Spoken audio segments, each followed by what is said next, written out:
Buddy JC here with another T&I toy review, and for today's review we're going to take a look at the new 4-inch scale World of Nintendo Zelda Link figure. Now, this figure is part of a new line of Nintendo figures from Jakks Pacific. So far we've basically just gotten characters from the Mario Brothers, Donkey Kong, and Zelda games.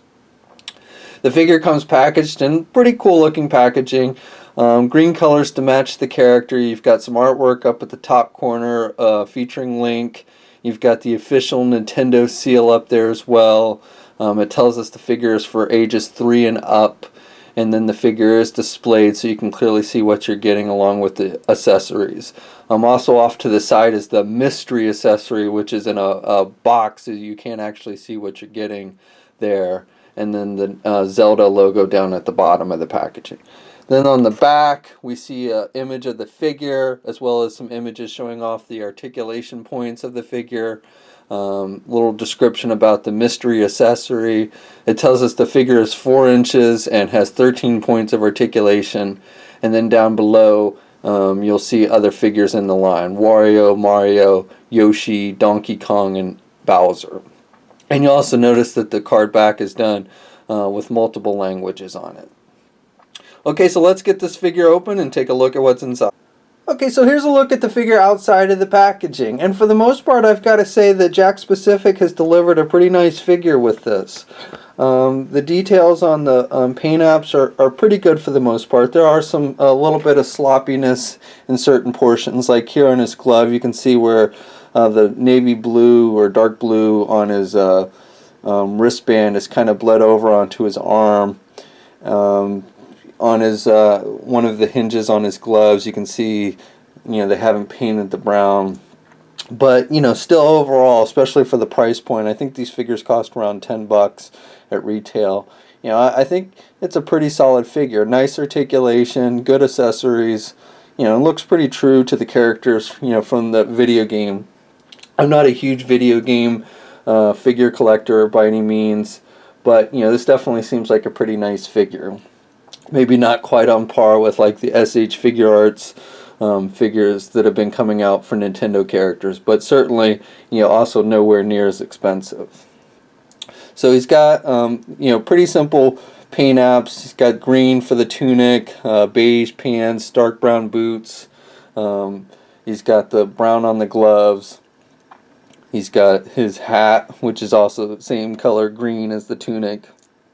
He's got a sword sheath which has some nice details. It's removable, just fits with the peg hole in the back. You can see some pouches sculpted on his belt. You've got some trademark information. I don't like that they use like this black writing on the back there. It looks kind of funny, but oh well. The sword itself, the handle's blue with some nice detailing on the sculpt, and then the blade itself is a lighter sky type blue, and then it's got almost a white color around the sides of the blade. Nice. Again, not super detailed, but pretty decent. It's a pretty hard plastic. The sword itself is a hard plastic, and as is the sheath. And as I said, it just fits on his back. I think the face sculpt, when I first saw it in the packaging, I wasn't sure about the face sculpt, but once I got it open and everything, I think they've done a pretty good job with the eyes and everything. The hair looks good, so I can't really complain about the face sculpt, and thinks that, again, it looks pretty true to what we see in the video game. Okay, and so for the sword, he can hold it in either hand. Both hands are sculpted so it holds the sword tightly. And besides the sheath and the sword, he also comes with the mystery accessory as advertised. And that just comes in a cardboard box that's made to look like something you would see in the video game, where he goes and opens up a chest and gets an accessory. So that's kind of how that's set up. And so you just open it up, pull out your accessory, and for this figure, it's his shield. Now, I don't know if like all the Links come with the same mystery accessory, or if they've mixed it up and you can get different accessories. So I'm not 100% sure about that. I would think it would be the same accessory, but it might be maybe they've mixed it up. It just would kind of suck if you'd have to buy multiple of the same figure to get all the accessories for the figure. So again, I'm not 100% sure if it's just that they don't tell you what the accessory is, or if they actually mix it up so you could possibly get different things. But with this figure, I got a shield, and the shield's just got some straps on the back. The only thing about the shield is the hands are kind of big, so they don't really fit through the straps that great. You kind of have to, you can get it through the first one pretty good, but you kind of have to push it hard. But I can't get it through the second handle part, and I don't want to force it and break it or anything. But once you kind of get it through there, he does hold the shield pretty good. And there's some nice detailing sculpted on the shield. I haven't played Zelda in a long time, but I think that's pretty true to what you see in the video game. So the figure is done in 4-inch scale, but he stands a little bit taller than 3.5 inches tall. Link is a shorter type character, so he's not quite 4 inches. Here he is, just for a comparison with another 4-inch line, the Black Knight from the Hasbro Marvel Universe line. And you can see Link is a bit shorter than the Black Knight, as he should be. So articulation on this figure is pretty good. Head's on a ball joint, so he can look left and right. Really no up or down movement at the head. Arms are attached at the shoulder with your ball hinge joint, so he can get his arms out good, and he's got good rotation there at the shoulders. The elbows are basically a hinge joint, and it's actually separate from the rest of the arm. They're just the little pegs there, and the lower arm and the upper arm attached with that joint. He's got pretty good movement there. He can bend his elbows pretty good. I will say that the look of that joint is a little off to me, especially when his arms are straight out and like down. I don't think that joint looks very good, but he does have good movement there at the elbow.